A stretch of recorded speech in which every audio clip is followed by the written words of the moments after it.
I spoke to one of the members of the Foundation of Iranians in Connecticut, and he tells me the battle has also been felt within the community in Connecticut, and that they're standing together for change.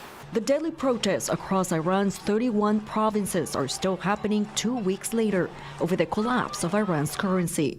Horrified, upset, and even upset with the prospect of war, perhaps as well.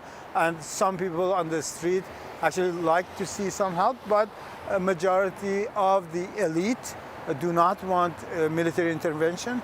Member of the Foundation of Iranians of Connecticut, Kurosh Parsa was born in Iran but moved to the U.S. 40 years ago.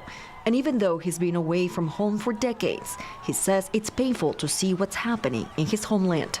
But recently, Iranian officials shut down all internet access. By Tuesday, Iranians could dial abroad, but there are still issues with tax and foreign websites. Parsa says he has found ways to get in touch with his family back home through apps. I talked to a few of my families and friends. There was a very intermittent landline connection for a few hours.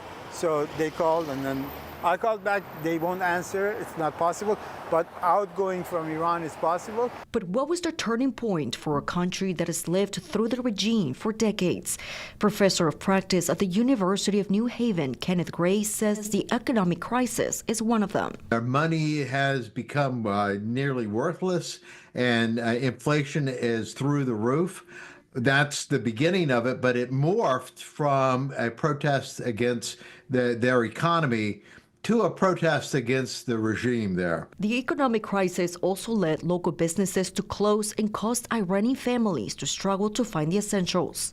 Prasad says he remains hopeful democracy and peace will prevail. The Iranian people should be free to express their opinion, and the crackdown must stop. So this is something that we all want.